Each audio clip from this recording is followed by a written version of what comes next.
Hey everybody, and welcome back to another episode of the Human Nature Podcast. I'm Jamie Clements, I'm Louis Blake. and today we are joined by Mr. Jeffrey Boadi. Jeff, welcome to the show. Thank you so much for being here. How are you doing? Good. Thanks for having me, guys. Appreciate being here. Yeah, really happy to have you here. We're just reflecting on the last episode that we've just recorded and how I think grateful we are to be able to have friends and experts who are the same person Literally, join us on the show, because it just makes the conversation a bit of a catch up and a bit of an opportunity to go a little bit deeper with people that we admire and respect and care about. So we have a standard first question that then just hopefully sets us off for the rest of the conversation, and hopefully an opportunity for the people listening who might not know you to get to know you, as I'm sure they will throughout the whole episode as well. So the first question that we start with is, with no reference to your past or your work, who is Jeffrey Boadi? Ooh, going straight in. I would say that I'm someone who wants to maximize the life and the time that I've got on this planet. And I think, without reference to too much of my work, I do believe that how we take care of ourselves is so important. And I try to embody that in each and every single thing that I do throughout the day, whether that's how I sleep, eat, train, whatever it may be. So I'm someone who wants to maximize my time on myself, but also give back to people in the sense of what's working for me and potentially what could work for other people. Share that. So I hope that describes who I am. Where does that come from for you? Where did that come from? Where does that come from? I would say it came from, I've always had a background in sport. So that's where kind of my sporting and athletic pursuits came from. But then there was almost a light bulb moment in 2017 where I finally came across the links between how we eat and how we kind of end up, whether it's disease or whatever, or, living well. So that really sent me down a real rabbit hole of really trying to find a lot of information. Yes, that took me towards a plant-based diet, but in terms of understanding health overall and really seeing it as like the cornerstone of how we live day to day, I'd say it came from there. And it's, as I said, it's expanded from what started off as a dietary pursuit, which is still, the foundation of much of what I do, to really realizing that, health is not something we need to be taken for granted. It's a daily pursuit, so trying to figure out how we can put that into our lives at any kind of level, depending on how busy you are or whatever you've got going on. That's what I'm super passionate about and probably one of the biggest advocates out there for. So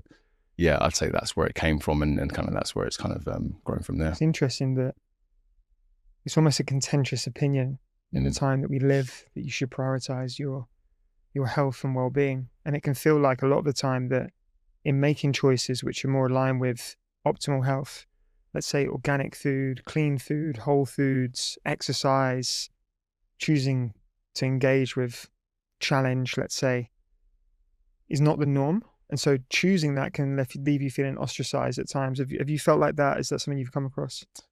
I wouldn't say it's left me feeling ostracized, but I do know that what I'm doing or the way that I like to pursue life isn't the norm. What's common in society is chronic disease, taking multiple medications per day, the food environment, quick convenience food that we all know is not good for us. But I think when you have conviction in what you do and how it benefits you and how it can benefit others, what other people then perceive of that shouldn't really deter you. I think that's a problem that many people kind of face when it comes to moving towards their health habits and trying to, install them in their lives. They've got other people in their lives, whether it's friends, whether it's family, whether it's co-workers, who are kind of ingrained in what's more common in society, will then look at them and almost belittle them, kind of make fun of them, mock them. And look, as humans, we have an innate desire for community. We want to be accepted. We want to be welcomed. So we almost have to go against that to some degree to achieve what we know is beneficial for us, and then just hope that people come along the way. And what happens invariably for a lot of people is that if they're ostracized from a certain group of people who maybe don't buy into their health practices, they then find that community elsewhere who are buying into what they're doing, who do see value in what they're doing. It might be a small minority, but I do believe that over time, and we're seeing it now, it's growing to some degree, and long may that continue. You and I have a shared tattoo, actually, don't we? Yeah, we do. It's not that it's not that cute. But, Louis just like the quote, "Find the others." Yep. And we were actually discussing this yesterday about how if you're trying to change a habit, change a behavior, it's much easier to execute on that behavior if you're in an environment that encourages that behavior, Absolutely. right? So if you want to get into shape, finding friends, being around people that also share that goal, that aspiration. Yeah. Which is a really difficult thing to do, because actually, we're more connected than we've ever been, and we all use social media in some aspects of our work, but simultaneously we're actually lonelier than we've ever been. Yeah. So how is, obviously you said you had a light bulb moment, it's a bit of a change for you. How did you think about finding people? How has social media, your work on social informed that? Actually, you've built a big community online about people that share those kind of thoughts. How did that kind of start for you?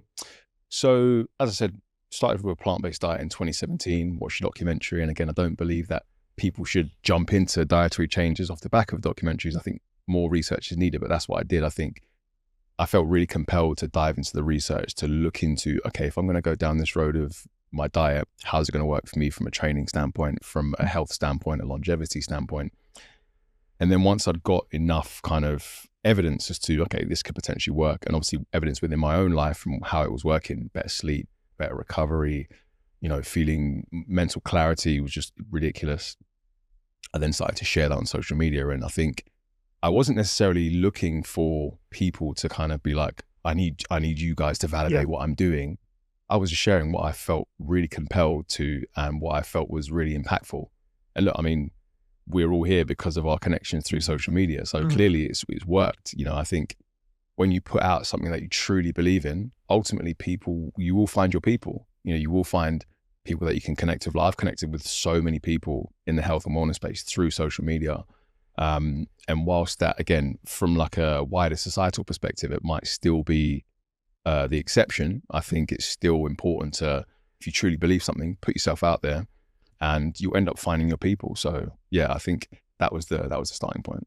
I think as well, it comes back to what you were saying before about, even in the face of perhaps people not accepting what you're doing, that's where the why comes in so strongly, right? Your why has to be stronger than your fear of being an outsider. Exactly. And I think that's what a lot of people, we were talking about this last night at the gym, and on the drive up this morning, of that's the slight edge was the example you gave, this book about the slight edge where you can go one way or the other. Right. And in those micro decisions that then become habits, that then become your lifestyle, it can be either, oh, just have one drink, or just have one cigarette, or just have one burger, or whatever it might be. And of course, I think for me personally, within life, there have to be moments of cutting yourself some slack within the discipline, within the routine, but the why really matters, right? Absolutely. I think I saw a really good quote the other day, which said, a tree falls the way that it leans, right? Meaning that the habits that you lean into are ultimately where you're going to go. And yes, you can cut yourself a bit of slack. You can, if you go out for dinner, you can maybe have the cheesecake. I certainly will. I always do that,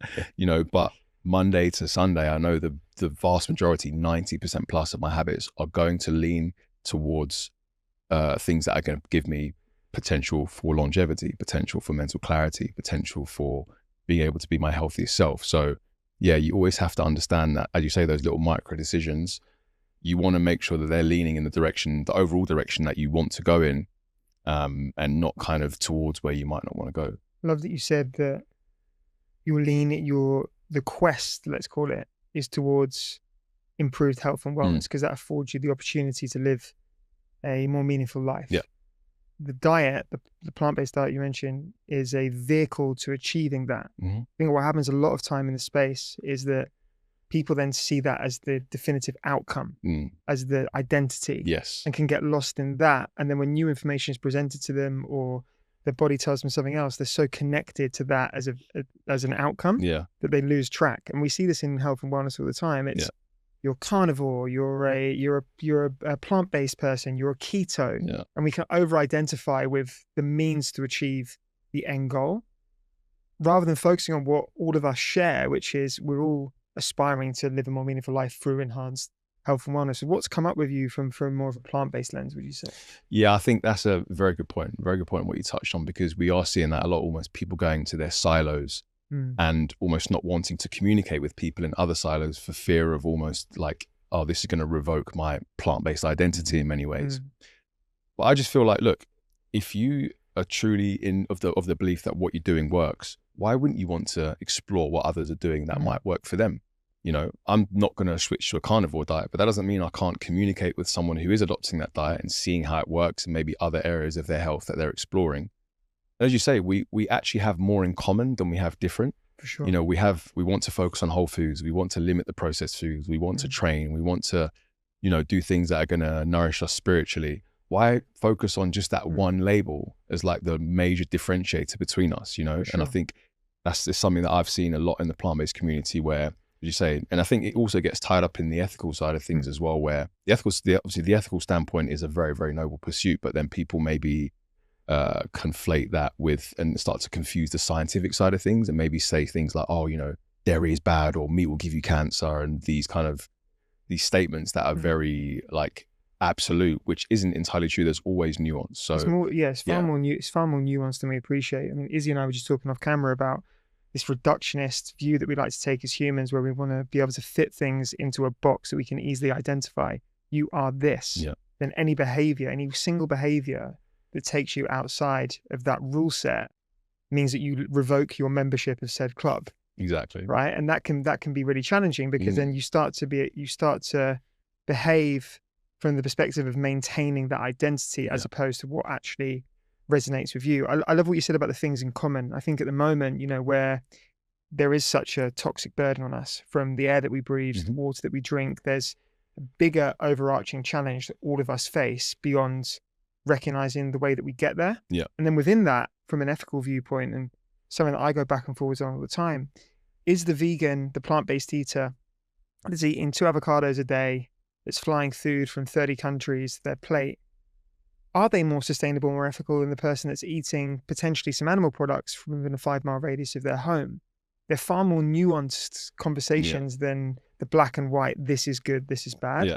And I think it's important that we have those conversations. Otherwise it's just too simple, isn't it? We have to have these conversations. We have to look up, maybe see where our own biases are and think, actually, maybe there's something in there. Like, why should I believe that I'm automatically a more quote unquote ethical person because I'm not consuming animals? But there's, you know, animals are going to be, you know, they might be dying in the process of, you know, certain plant foods being produced. Or for example, other aspects of our life, like the phones we have in our hand, where are they coming from? You know what I mean? So yeah, we have to look at our biases and not be too siloed into where we think we should be. So yeah, I think that's definitely something that we should all look at. Give us some thoughts you've been having recently. I know we catch up fairly regularly, and there's always we're always challenging over with different kind of views. So what's been coming up for you lately? What are some of the things you've been thinking about? So I think one of the things that's actually been in my mind a lot is the I think the oversaturation of information in the health space. Like, there is a lot of information in the health and wellness space. And I think it's a combination of a number of things, whether it's people who are wanting to show that they've got the new thing that people can then latch onto. But ultimately, I think I've always been an advocate for giving simple, practical, actionable information for the many and not the few. Like, of course, we like certain things like cold plunges, red light therapy, you know, different supplements. But I think the vast majority of people who are out there, they need the simple things. And there's more of those people than the ones who want to optimize. You know, I don't think it should be a case where you have the healthiest people, the small minority, trying to get even healthier, and then the people who really need it are being left behind. So yeah, that's one of the biggest kind of things that I've looked to put forward on my platform, whether it's my social media, my newsletter, whatever it may be. Just simple things, and just a reminder to people of the things that are actually going to give you a foundation of health. Right? There's no point in jumping in a cold plunge and going in a sauna and doing the contrast therapy if you're sleeping for 4 or 5 hours a night. Do you know what I mean? Yeah. It's about providing and reminding people. And again, it's not groundbreaking. Actually, a lot of the things that are going to truly get us healthy, we all know that we need to do them. We just need the reminder. We need that push. We need that jolt. We need that kind of bit of inspiration to go and do it. So yeah, I've not been in recent times. I've seen so many more people just trying to give this health advice, which is so like convoluted and complex, because actually getting healthy is pretty simple. It's not easy to implement, but it is pretty simple. We know the basics. Yeah. So wanting to just like show people that actually you don't have to do all these things. These are the nice add-ons, but get your foundation right. And then we can start to talk about those things. Quickly interrupting this episode to tell you about Vivo Barefoot, footwear designed to help you move naturally, just as nature intended. I've personally been wearing Vivos for more than 7 years now. They've helped me strengthen my feet, improve my balance, and reconnect with the ground, whether I'm training or just going about my day. Link is in the show notes to find out more, but for now, back to the episode. What is the foundation for you? The foundation is whole foods 90 to 95% of the time. Whether or not it's a whole food plant-based diet or an omnivorous diet or a Mediterranean style diet, just whole foods. We know that processed foods, everyone knows that processed foods are not doing them any favor. It's not a secret anymore. You know, everyone knows. It just comes down to convenience and laziness and whatever it may be.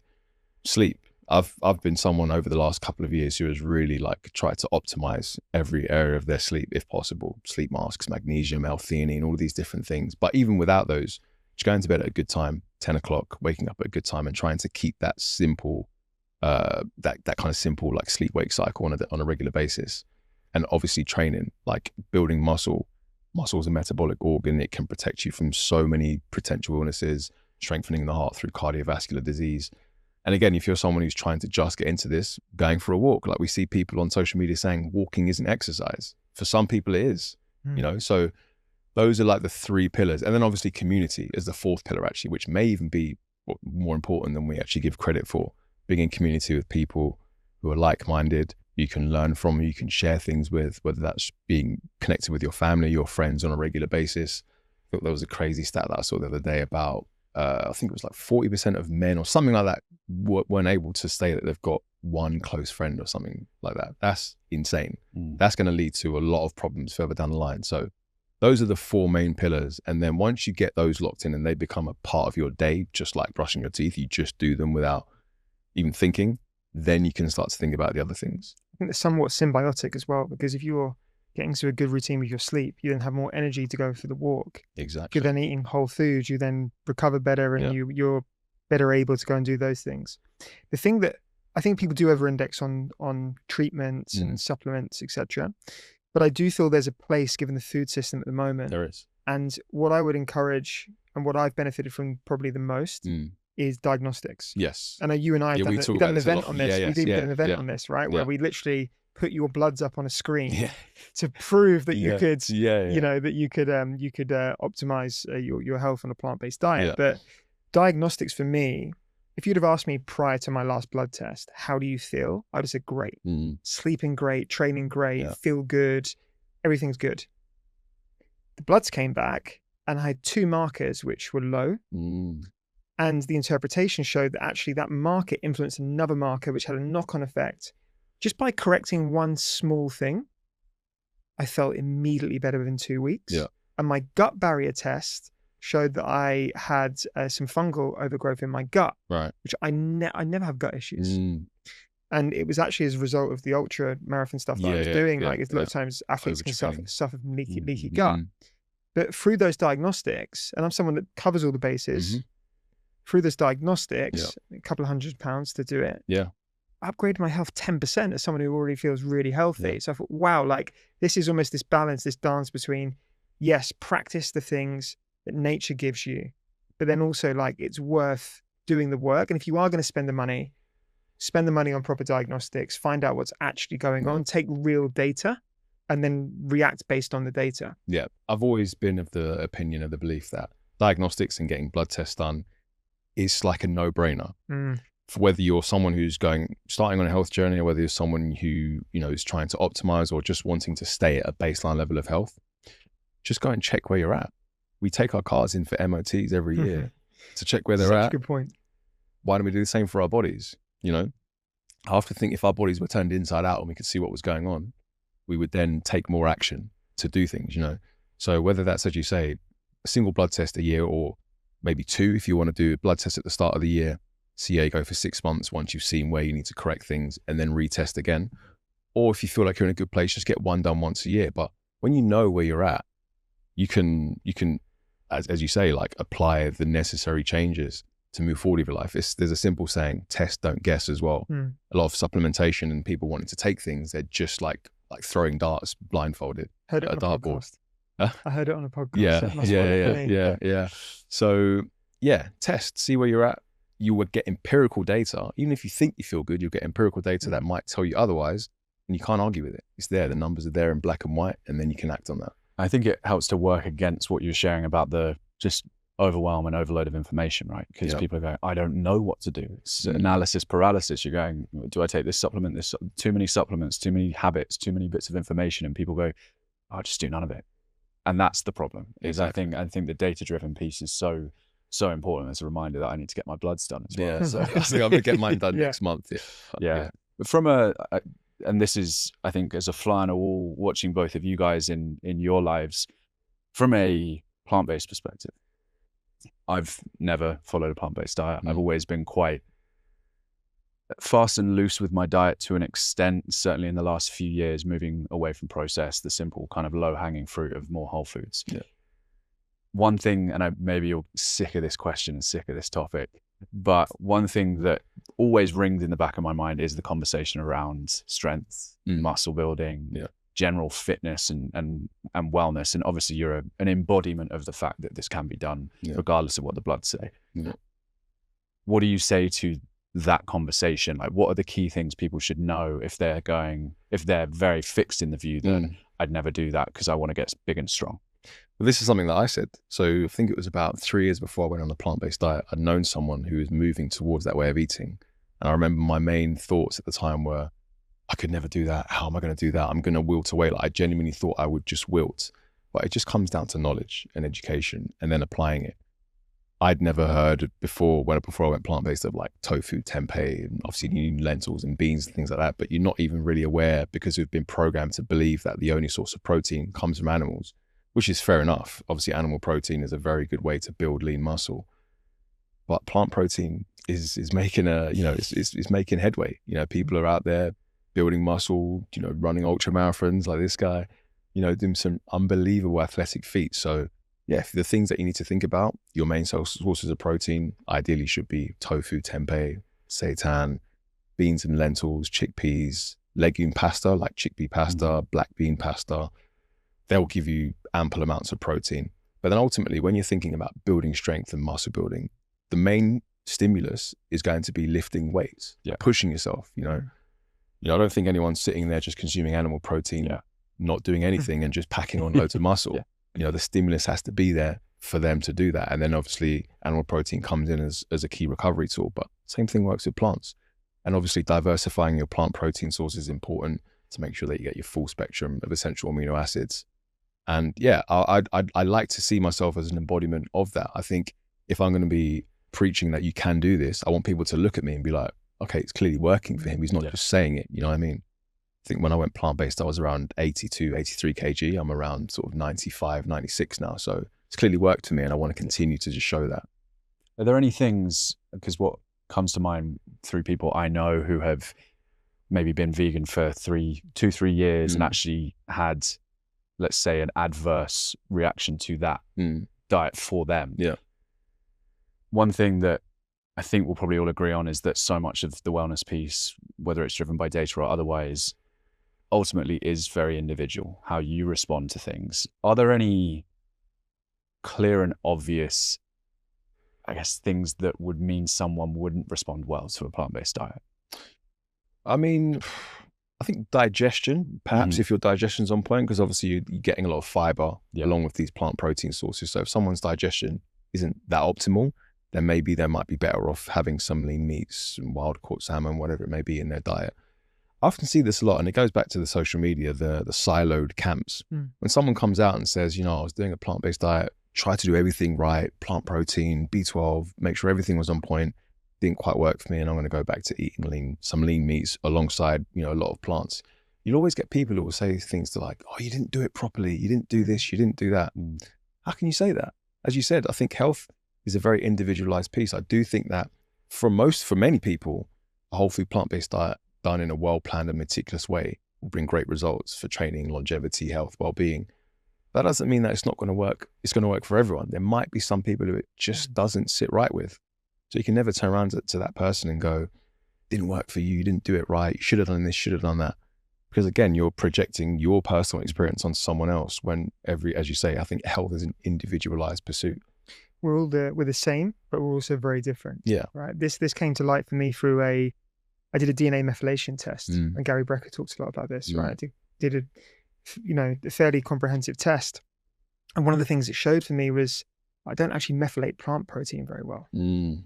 And that was a really confronting idea, because I'm like, Yeah. wow, I'm someone that's felt great on a plant-based diet for 10 years, but I don't methylate plant protein particularly well. I have challenges around B12, around vitamin A. So then I need to run the blood diagnostics alongside that to understand what's going on now, because your genetic profile doesn't change. My DNA methylation results will be the same forever because that's my DNA. Yeah. But my bloods will offer a kind of an accurate, up-to-date story. So this, again, coming back to the diagnostics, I think it's important to try different things and then understand what's actually working for you outside of the restrictions of identity that we attach to these silos, as you said. I'm in this camp, therefore I have to live according to the rules of this camp, which may or may not be best for me. To your point, maybe you're 90% plant-based, but then you maybe steak once a week, you have some bone broth here and there. You're not in the camp anymore, right? It's like, it's crazy that we've got to this point where we think that we have to be all in on this. It's also the same thing of like, if I know one of your strongly held beliefs, if I can predict all of your other strongly held beliefs, it's not great, right? It's not, it's not a good place to be. So I think there's always nuance, there's always kind of individual, and I think times of our life and what we're looking to achieve can influence how we eat. There was a time for me where I went raw for about 3 months. It was in summer. I was in a hot climate, and my body was like, I just want fruit. Yeah. I felt great. My energy level was through the roof, whatever. In winter, I want soups. I want heavy carbs. I want whatever. If I'm training for an ultra marathon, best believe I'm going to eat a lot of fat because I'm training my body to operate in a fat burning zone.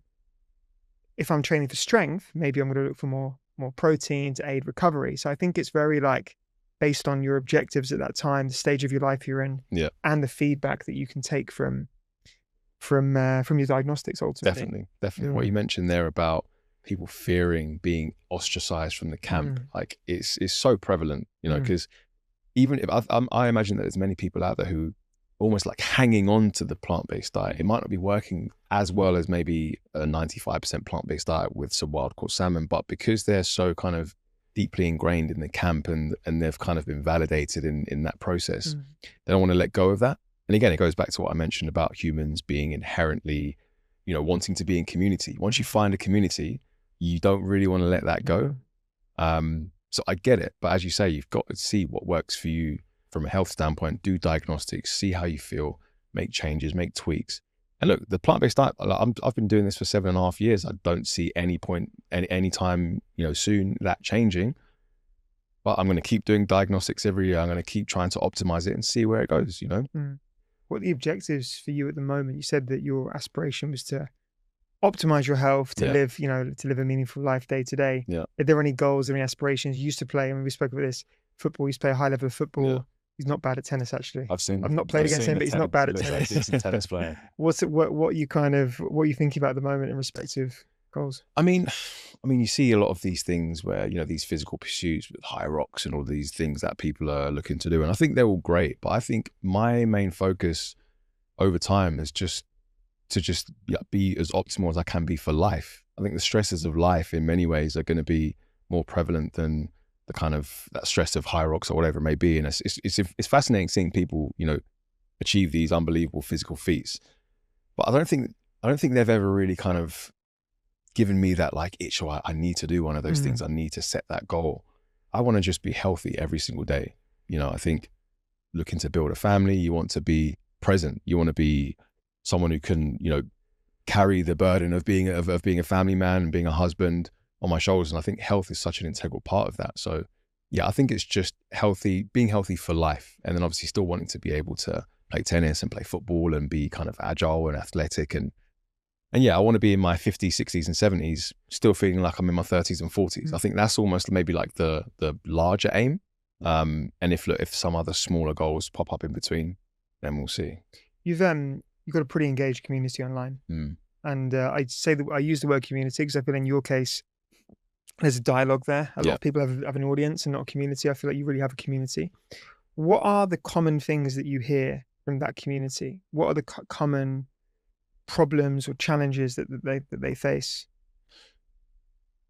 Many of them around food, because I think, again, mostly built my community based off of the plant-based thing. So, but obviously now kind of looking at other areas of health, which I'm super passionate about. But a lot of people have kind of issues around like whether it's time or how can they eat well when they're kind of short on time or on a budget and things like that. So I think those are probably the two that come up quite a lot. And again, there are ways around that. You know, if you're thinking about time, you have to plan ahead. You have to almost prioritize and put health at the forefront of your life rather than trying to shoehorn it into an already existing life. So whether that's 5 minutes before you go to bed, making your overnight oats. So in the morning, if you have a busy morning and you have kids and you've got to try and get them to school, you've already taken care of what you need to take care of for that first meal of the day. And then when it comes to trying to eat well on a budget, I think there's maybe this misconception that eating plant-based is very expensive and things like that. If you go down the meat alternative route and the plant-based ice creams and that, yeah, you might run into the problems like that. But if you're going bulk whole foods, lentils, beans, chickpeas, sweet potato, brown rice or white rice, whatever it may be, those can form the bulk of a lot of the foods that you want to be eating throughout the week. So yeah, I think time, people struggle with time. Look, we're all busy, we've got things going on. But I think it's then about shifting your mindset to, you shouldn't just see health as like an add-on to your life. You need to make it almost the focal point, and then you'll prioritize it and then be able to manage that.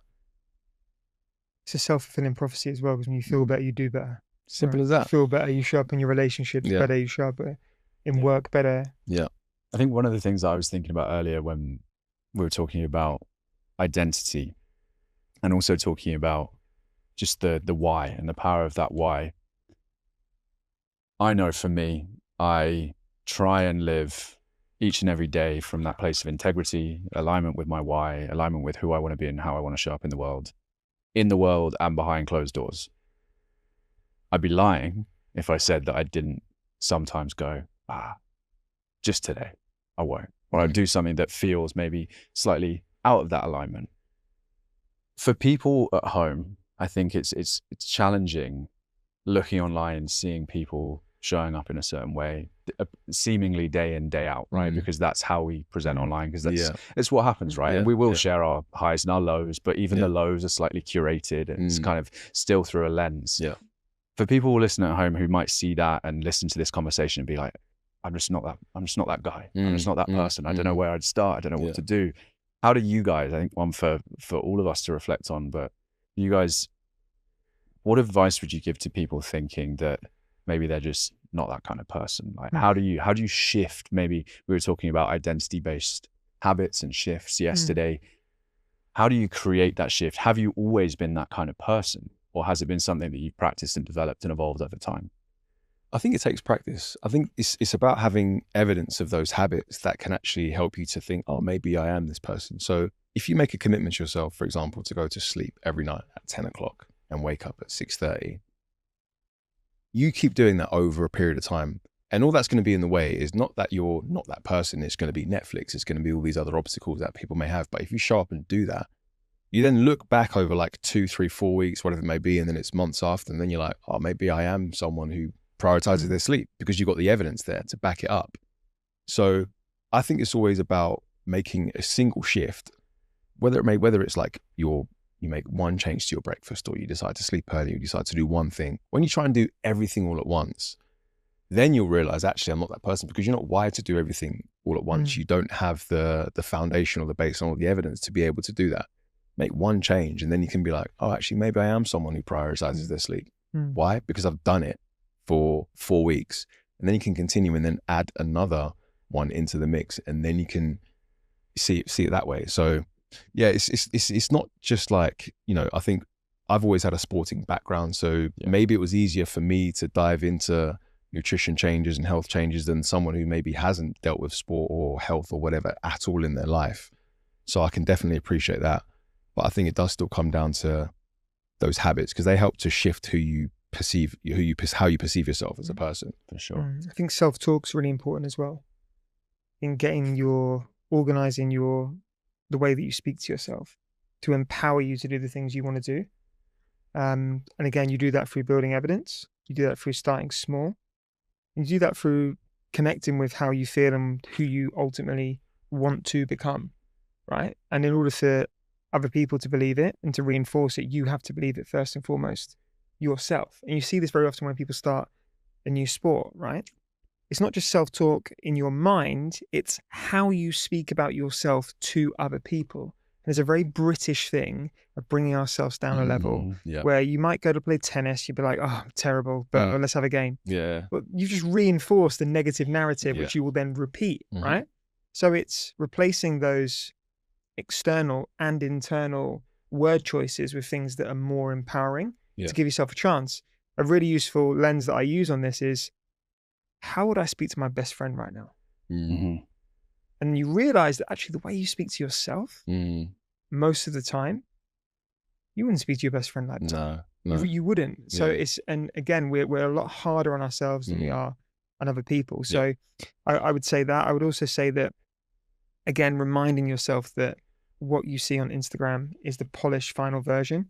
And I'm guilty of it. You'll see me up at 5 a.m. to go and train. But the day when I wake up at 7:30 because I got to bed late, because I worked too late, and I woke up feeling a bit groggy, and I had to force myself to go for a run, and I only did 3K of the 5 I set out to do, I'm not sharing that. But it happens. Missed even alarm now. this morning, actually. I did miss my alarm this morning. I set a 5 a.m. alarm.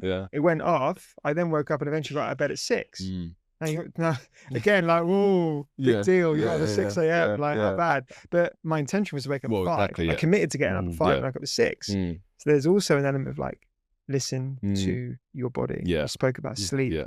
Sleep is so important. It's foundation. Foundational. And I think it's primarily about doing it for you, right? Rather than doing it for how you're going to be perceived, because that is so flimsy. That's so fragile if you're doing it for other people. And the thing that it was actually, the shaman in Costa Rica shared something with us about going through the journey with plant medicine that has just showed up in every aspect of my life since. And it's advice that I share with people that I work with now and people in my sessions, which is that there's a massive difference between trying to do something and trying things to create change. The difference between trying to and trying things. So that would be if your intention is to clean up your diet and you spend all of your time thinking about, I'm going to try and clean up my diet. I'm going to try and clean up my diet. All you do is think about it and there's no action. Analysis paralysis. Exactly. And then trying things would be, right, I'm going to not buy the chocolate this time around when I do the shop. That might work, might not work, but you've tried something. You've taken an action in the right direction. It's that slight edge and the tree leaning again, right? It's like, start taking actions. It's easy. As Tim Ferriss, I think it's easier to act your way into a new way of thinking than think your way into a new way of acting. It has to be action led. There's an element of like fake it till you make it, right? Yeah. I think it's setting environment. So I find this, that, I don't know if you guys think about this sometimes, but if I get some new running shoes or I get a new like gym kit, This gives you a jolt, a doesn't it? little thing, right? Or if I say to Jamie, let's go and do sleds, right? And we're there daring each other a little bit. I will go harder. I will show up. I will do that bit extra. So there's nothing wrong with that. There's no shame in that. Find the things that give you a little bit of a jolt. Even if it's seemingly materialistic or whatever it might be. Get the new gym set. Bikes, book the session. Do whatever you need to have that extra inspiration. That's a kickstart, because once you've done the first part, you've done the hardest part. It's just getting started. And for many people who perhaps haven't been to the gym for a long time, or they haven't been eating particularly well, that's the hardest bit. It's that first step. It is. What are you thinking, Jay? I'm thinking a lot of things. I think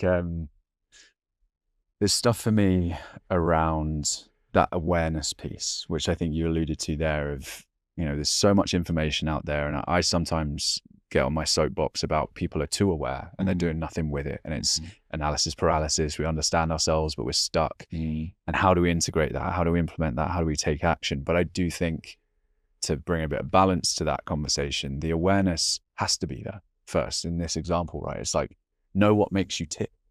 If rewarding yourself works for you, then do that. Go to the gym 5 times this week and then buy the thing. Or maybe you know that you need to kick up the arse because you feel much better about yourself when you've got a nice new pair of shoes on. So buy it first and then go and do the thing. It's just about really understanding your wiring so that you can use it to your advantage, in the same way that we can go, my wiring is sending me in this negative direction. How can you actually reverse engineer thing that you're looking to do. So it'd be fair to say that creating space for introspection is almost the foundation for all of this, because until you connect with yourself, you don't understand your reasoning or your motivation, right? And in our modern busy lives, the average person can, for example, wake up to an alarm, rush to breakfast, rush to get ready, rush to the office, sit engaged in something for the whole day, work through lunch, come home, watch TV.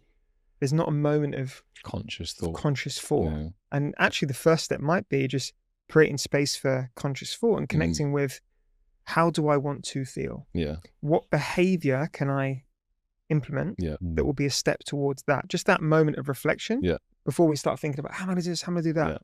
I think it all comes back to probably we're not giving out wellness advice, but the first thing before we think about the tactics, we have to think of getting in the space to think of what we actually want, what we're actually looking for. And that takes us away again from that externalization of responsibility. If you don't know yourself, of course you will go to the experts and be like, I'll just do what Jeff does. And then they wonder why it doesn't work. It's individual.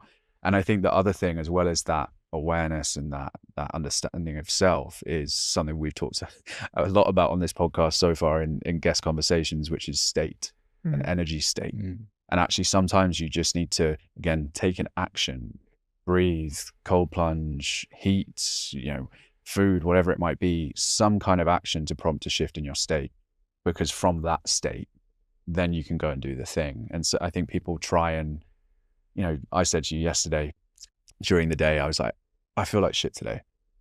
I know that I'm not going to want to go to the gym later. So when I tell you I don't want to go to the gym, I need you to tell me that we're going to the fucking gym. And exactly that happened. And I really, almost to the point where I was like, I know I've said that, but I still don't want to go. You didn't want to go. I really didn't want to go. I was fuming. I was like, this fucking sucks.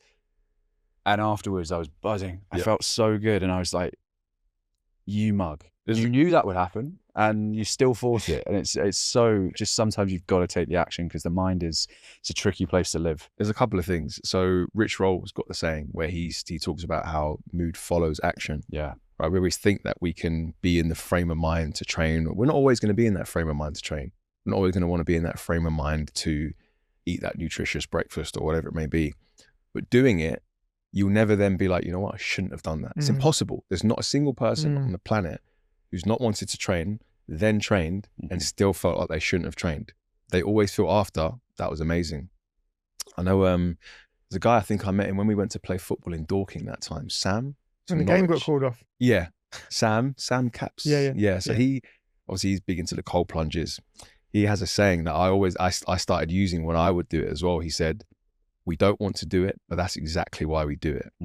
It's such a good saying, because it pushes you into that mind frame of, actually, you know what, however I feel doesn't really matter. I need to do it anyway. And then once you've done it, you feel incredible. Yeah. So it's one of my favorite quotes is, I don't know whose it is, so I'll claim it as my own. If you have time to meditate, do it once a day. If you don't have time to meditate, do it twice a day.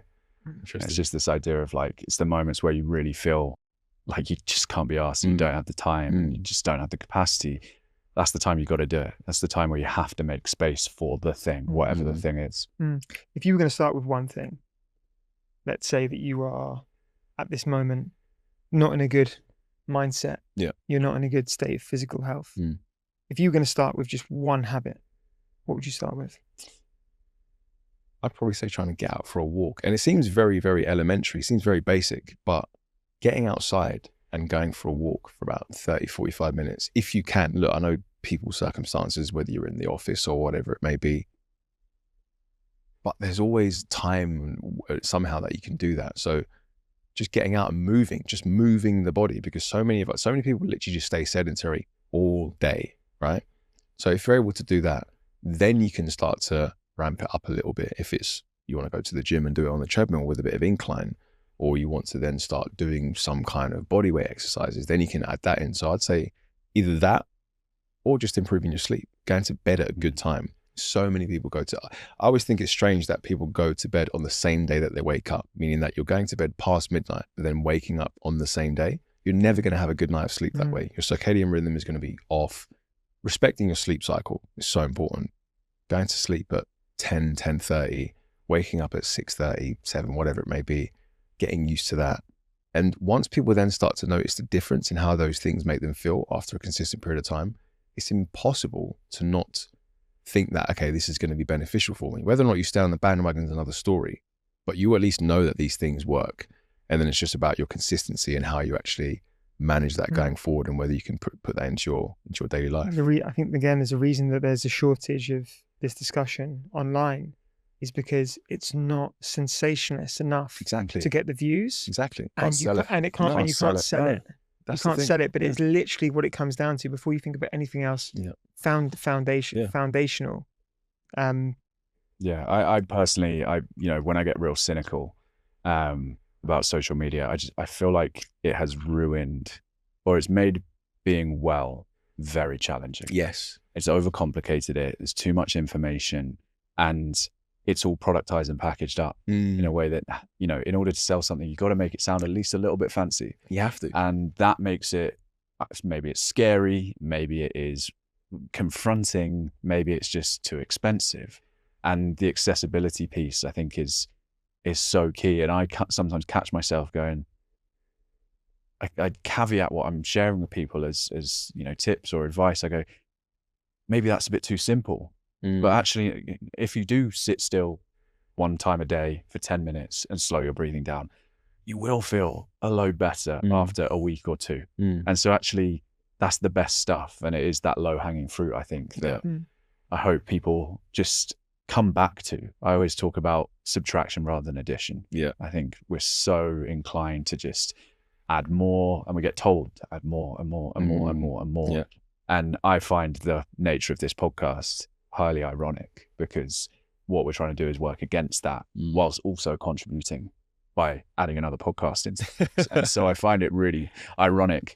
But given that we know people are going to be listening to podcasts anyway, and they want information, then I think the least we can do is do it in a balanced and a nuanced way and an actionable way.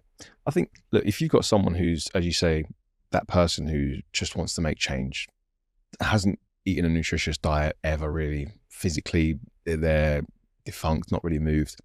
If they go online and they then see, you got to eat animal protein, or you got to do plant protein, or meat's going to kill you, or get red light therapy because you need to sort your mitochondria, or do cold plunges, do this, that, and the other. They're just going to throw their hands up. They're going to be like, what? I need to do all of this to be healthy? Look at the red light therapy machines costing £400. I can't do that. I'm not going to do it. But as you say, the foundational elements that everyone in the wellness space are doing, which are getting them the results, that you can't sensationalize them, as you say. Like, there's nothing exciting about going to bed at 10 o'clock, no matter how you spin it. Like, you can't make that sexy, but that's what works, you know? So yeah, that's something that, as I mentioned, it's something that I mentioned at the start of the conversation. I think you and I spoke this about five foundational principles.